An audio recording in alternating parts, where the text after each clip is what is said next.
Hi. Hi, Thanks Rob. for. How are you? I'm very well, thank you. Thank you so much for joining the podcast today. To be named at some point. So if you just want to give us a quick introduction to yourself, and we can get going. Sure. I'm Laura Hodgson. I'm somebody who has spent 20 years in private practice, starting out as a lawyer and moving gradually more towards innovation and technology and looking at how that can help clients ultimately and firms alongside clients. And have recently joined VLEX as part of my move further and further into the world of legal tech. hmm to be announced, right? So as I promised the bosses, this won't go out before that's done. So really, what I wanted to talk about today is a couple of things. Love to know about kind of your experience in firms. One of the real things we're focusing on at the moment, and we're finding quite interesting, is we're calling it the great transfer, right? So lawyers and legal professionals in law firms going, don't really want to do this anymore. Legal tech seems like a decent option. Now, perhaps we've been doing this for 4 or 5 years, and the only sticking point previously was kind of that salary parity. But now we seem like we've got there. So to you, how do you think, first, the innovation with law firms has evolved with kind of the number bingo of AI? It'd be really interesting to hear your thoughts on that to start with. Yeah, so I think the launch of ChatGPT in November 2022 was a game changer really for law, because I think at that point there had been numerous promises of technology making a real difference to practice and to fundamentally the operating model of law firms. Mm-hmm. And I think when we started to see what large language models could do and what AI could do, I think there has been a real shift towards this will actually change elements of, and to a greater or lesser extent, depending on the type of firm, Mm-hmm. how firms operate. And fundamentally, it's going to change the importance of technology in how it's used within firms. So the role of those with knowledge of technology, experience of digital transformation, suddenly become more valuable. Their insights really can make a difference to the success of firms over the next few years. So that's been a quite sudden and fundamental shift, I think, in private practice. Do you do you think there's always been the innovation teams and the, let's say, the legal practice itself ever closer together now, or is there like more friction? Like, how do you think that comes from? Because again, I used to sell legal technology for 15 years, and you always used to have to pick your champions, right? So it's either you go to the innovation team but always have the budget, or you go to the partners, but then the innovation team gets miffed that you've gone around them. Like, do you think that they're becoming more cohesive now or more separated? That's a really, really good question. And I think the answer to that depends on different firms. Okay. So I think a firm that does this really well will make sure that innovation is brought into all the conversations about what you want to buy in Mm-hmm. and how you want to use technology. I think there's something that happens in law firms where individuals who have been lawyers and start to shift into other roles in business services Mm-hmm. can lose value for no really good reason. It's just a perception of you're not quite doing what you Yeah. wanted, what we want you to do. And if firms pursue that line, then there's a risk that innovation gets, slightly seen as secondary. A really smart firm will say, these guys have all the experience of working as practicing lawyers. They know our clients. They understand the pressure points. And even better, they understand how this technology works. We want them in our practices. Mm-hmm. We want to listen to them. But if you get that wrong, then you'll start seeing this tension develop between individual practice groups and sometimes particular leaders saying, no, I'm going to go alone on Mm-hmm. this one, and an innovation department. It's an interesting one because again, we work with some of the big, let's say, legal tech AI companies out there, and their requirements for a few of them now are they only want lawyers to come in to the legal technology company, rather than people perhaps who have come through the innovation teams. Do you think that's right? Like, how do you feel about that? No, I don't think that's right. I mean, this is one of the things that my instinct is holds back the legal profession, that, Mm-hmm. um, there people who have practiced law obviously have an insight into particular aspects that will influence the technology. So how something happens in practice, the principles you need to apply. Hmm. But again, that doesn't mean that somebody else can't do that, or Sure. somebody with experience, say as a paralegal, or somebody who's worked alongside lawyers can't do that. And I think that slight prejudice against people with different skill sets Hmm. needs to change so that we just get the talent we need into the roles to really transform law. Because I think that though you need lawyers to have that particular insight into how something is done, actually, if you're looking across the piece, I think there are many, many people with skills from outside law who could fundamentally transform a law firm and make a real difference. Yeah, it's interesting. Like, so we work with a bit with Morant, and so they converted from a partnership-led company into pretty much a limited company, and that changed the KPIs overnight, right? Because the partnership's not just like, oh, we're not going to spend any money on legal tech because that's ultimately paying for the swimming lessons. But do you think we're going to see more of that? Do you think we're going to see some more innovative models for law firms, or do you think the old guard are going to steadfast on what they're doing? And that's a great question, because there was the promise of a change to the Big legal promise, sector. right? What is it? Sort of 15 years ago now, where we saw firms considering Mhm. changing to a more corporate model, and I think that hasn't really transformed the legal sector. And if anything, actually, I think just over the course of my professional experience, we actually saw quite a few more firms turn to Mhm. LLPs. But I think, again, AI and the pressures in the market might mean that actually different parts of the market start to transform more and use different corporate models. Mhm. Um, I think we'll probably see the traditional city firm remain the same for Yeah, the time being, but actually at different parts of the legal market, you will see change happening quite quickly as technology begins to make an impact on their operating model. totally. Like, people only make changes when it starts hurting, right? And so the Magic Circle guys, they're probably pretty happy on their own. I think it's always published that they're continuously making more and more profit. Um, but as you say, that perhaps more mid-market or regional firm needs to innovate in order to kind of keep the battle going, right? Yeah, absolutely. And I think it's almost entered the public discourse now that actually law firms and access to law is really quite challenging. Hmm. And technology is going to help a lot of people access legal advice more quickly. And you will see parts of the mid market and kind of almost high street market change quite quickly. Hmm. And I think as that changes over the next sort of 5 to 10 years, then you will start to see the kind of city firms start to observe who's done that well, Yeah. and watch the market to see who the winners and losers are and what models they might look to Mm. copying. Yeah, I think like the reality of it is, so my father's a conveyancing solicitor, and so our back room used to just be full of paperwork. um, and I think it's a really good point what you're saying around the almost the B2C market for legal technology should unlock that ability. Whereas before, like, if I want legal advice as like 300 grand or whatever, I'm just not going to do it. So do you think that's going to be continuously changing? Do you think? Absolutely. So I think what we're going to see is a lot of people who are already using ChatGPT Yeah. to draft legal letters. Unwisely or maybe wisely, right? So, Yeah, and I think why wouldn't you do that as mhm. a first step? Think, hang on a minute, what position am I in? What should I do next?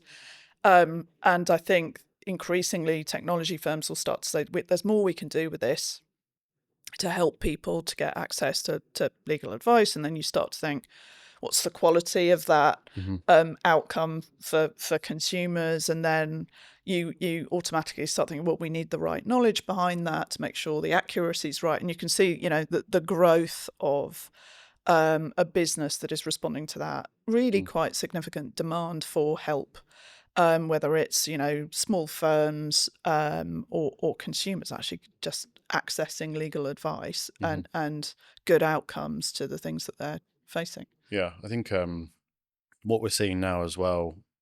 Obviously, we're talking about Bournemouth and Dorset before we came on. Law Hive bought a law firm, right? I think we're probably going to see more of that. Perhaps legal technologies companies are going to try and shortcut the ability to provide legal advice.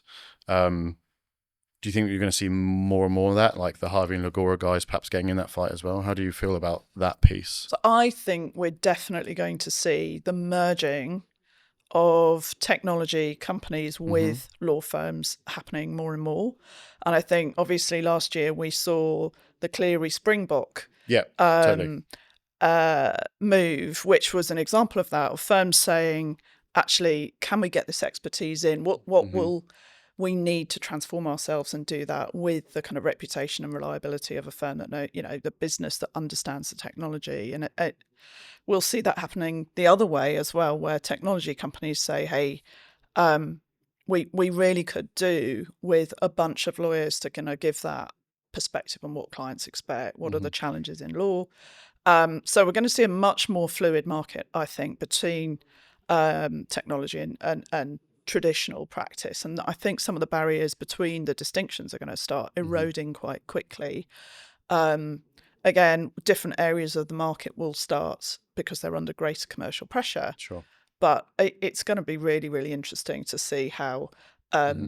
the environment changes, and the talent acquisition as well between the two sectors will be really, really interesting. That's what we do, right? So, and this comes down to you, right? Like, if you're going to use a technology term, I think you're fairly an early adopter in that move. Like, so obviously we probably started talking maybe like 4 or 5 months ago.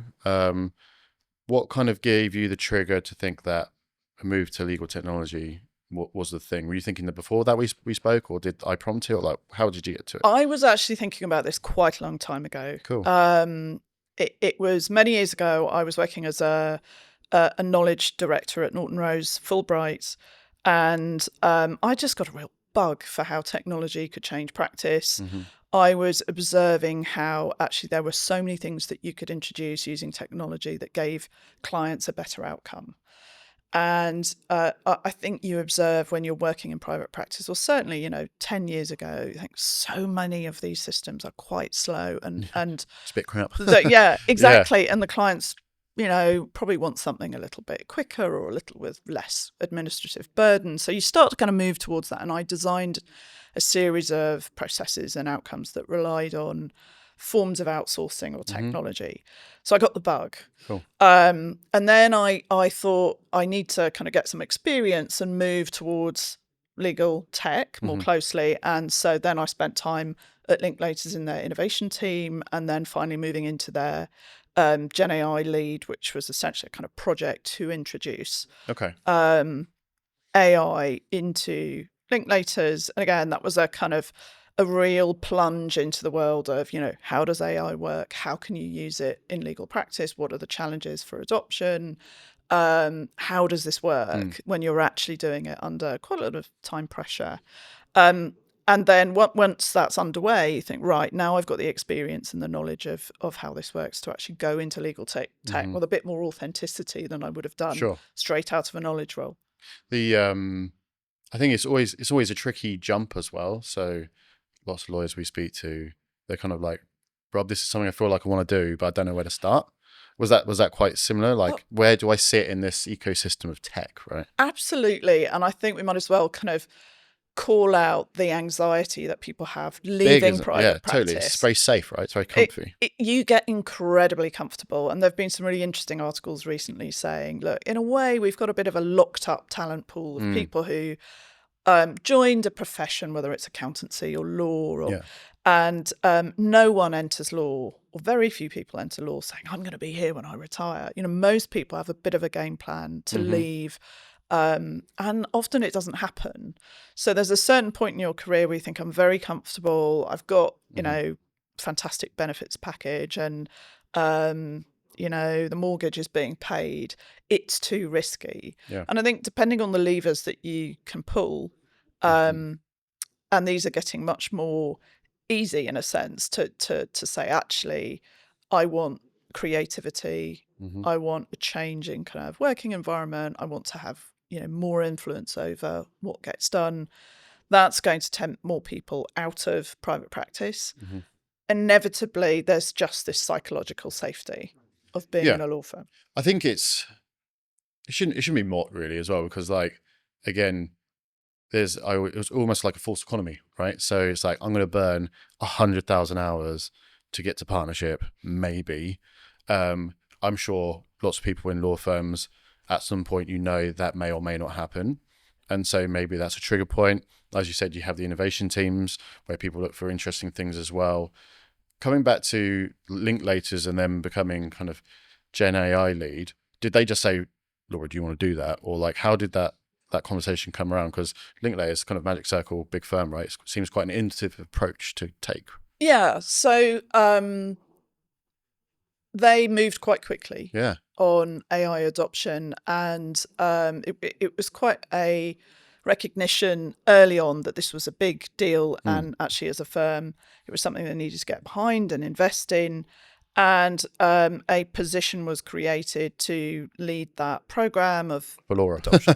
And actually I wasn't aware that it was Okay. there Yeah. until somebody came to say to me, look, you should apply for this, put your name into the hat. And I did. And I got the job. And it was the most intensive, fascinating, intellectually challenging Exhausting. experience. Yeah. But also exhausting. And some of this can be quite exhausting. Yeah. But it's really fascinating to see what motivates law firms to change what they've done very, very successfully for many Totally. years. Yeah. It's if it ain't broke, right? What I was going to talk about is VLEX. What was the interesting thing about those guys? Obviously, since we went through this process, the Clio acquisition has happened for like $1 billion, right? Like, do you think they're in like a great position to kind of take on a market which is perhaps getting a bit more congested with some other big players? Like, what was the appeal for those guys? Yeah, the appeal actually started with the first conversation. And what's quite interesting is I had an informal chat with the guys at VLEX. And after that first informal chat, I remember just my instinct saying, if this works out, I would definitely agree to Cool. go and work with them. I like them. I like what they're doing. And it kind of aligns with how I see this working really well, which is you've got to get the kind of the system underneath the technology right. So what appealed to me is they really understood legal content and making sure that content was credible and reliable. And obviously, with my background in knowledge, Kind of, it was makes sense. it was like, well, I fundamentally believe that getting all your knowledge resources right and understanding legal content or data, if you want to see it like that, it is absolutely critical for high quality AI that's actually going to deliver the results that firms want. And immediately the conversation with VLEX was on that. We're based in knowledge. That's our kind of USP, is we have all these resources that actually mean that a lot of what we do is anchored in the familiarity that many lawyers have in terms of databases and case law and all that stuff. And it made sense to me. But it was very much an instinct. I remember thinking, I like these guys. I like what they're doing. Yeah, and absolutely delighted when it all worked out. Was Tara there for a bit as well, right? Yeah. I spoke to Tara. A few coffees with her to talk through things, which was great. Yeah, it was kind of. VLEX are an interesting one because they they're kind of like BC and AD of AI, right? So like I think a lot of these modern companies were coming through, raising lots of money, perhaps a bit AI rapperish, whereas kind of VLEX are very foundational in their platform, and because they've been around for a while, right? So I always think that's a decent bet to make if you think, right? Absolutely. And if you've experienced the conversations that often happen behind the scenes, time and again, it does come up, like, how much can we trust these firms? To what extent do we believe? Right? Are firms going to stay the course? What is this based in? Should we actually develop something of our own and use our own knowledge? And I think what I found interesting is it sort of took some of those arguments away that I had heard. And you think, that's a really solid start. And if you continue to build on that, you continue to work on your content, what you're using in terms of the data, you've got a really solid foundation that may, it's going to be a quite an interesting market over the next few years. But hopefully, with that model, you're going to stay the course. Where do you think we're all going? Do you think it's going to be all AI land? Like in some areas, we actually see things kind of going backwards a little bit with regards to like, so I've worked for legal departments, law firms forever, and they go, "Oh, we jumped into AI too quickly, and we're just getting rubbish in, rubbish out from a foundational solutioning perspective." Do you think people are going to take a pause? Like, where do you think we're going with the AI space? Instinctively, based on observing a few of these kind of enthusiasms for different technology over the past couple of decades, I think there will be some degree of cooling off as just the wider market takes a bit of a breath in Yeah. terms of AI. And I think there will be a degree of looking at budgets and looking at some decisions that have been made in the hype cycle of this, we have to be seen to do this, we must do this over the next kind of 18 months. And some firms will re-examine those decisions, and that may mean stepping back in some areas, but I don't think fundamentally this is going to stop. I think the expectation from clients is you've got to be using this technology because we need you to change how you're currently working. Yeah. And that conversation is not going to stop. I don't think clients are going to say, go back to the billable hour, You can go review all back, these manually. take as much time as you want on this. So that train is not stopping at all. So I think there'll be a bit of an economic belt tightening period, I think, where, a few moves out of firms, a few changes. But overall, this is going nowhere. Yeah, I think it's an interesting one. I think the last thing I was going to talk about is, so we're actually seeing people move from law firms into legal technology companies. At some point, do you think that's going to happen the other way as well? And people are going to move from legal technologies into law firms? Yeah, for sure. And I think that's what makes it attractive, is that, as I said earlier, hopefully we're now in a market where the distinction between people who've got experience of tech and people who are traditional practicing lawyers starts to change, and actually hopefully people who've spent time in legal technology companies will go back into law firms and say, look, I've seen some things that you need to learn. Exactly. And I think that's one of the reasons that people will start moving as well out of private practices. Hey, you might be able to come back one day with, a new perspective. I always think, in terms of careers, the more experience you get of different things, the better you will be anyway. So it's no harm done at all if you go and experience a different kind of working environment, a different kind of operating model.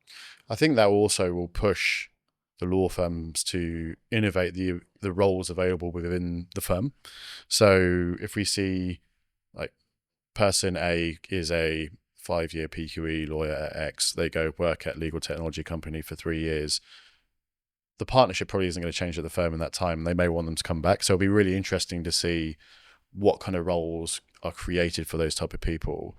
Do you think they'll be kind of in innovation teams, or do you think we'll see more innovation labs like Fuse and things like that? How do you think that will come about? Really interesting. And again, I think it depends on what the firm is seeking to achieve. I think it's only going to be a good thing if firms start to offer some of their associates, exactly kind of 5 years PQE, etc., a chance to do something else for a period and come back just as. They might even get seconded, right? Exactly. An interesting one. It's similar to a secondment, and you only ever gain something, an insight that person brings back. And whether you do some kind of incubator within the firm or you choose to have innovation lawyers, I think again goes back to how you want to, whether you want to primarily focus on clients or whether you need that focus to be on different practice groups, and that's where you see the change is most needed. So I think, or a combination of both. And I think both those models, there'll be firms sort of swapping between the two as the need to change shifts. And finally, how's your gardening leave been? You had a good time? Oh, it's been the best decision I ever made. It's been fantastic. I mean, if you're working on a really intensive project, it's full on. You're literally sometimes starting at 8:30 on a call and you barely have time to kind of have a sandwich, right? Exactly. Yeah. Just a bit of downtime. doing some things, some projects. I've been doing a bit of writing, doing a Mhm. few courses. It's been great, and That's I'm cool. just fired up to actually get stuck into some work again. Nice. Well, thank you so much for your time. I really appreciate you coming on. Thanks, Thank Laura. you. Thank you. Done.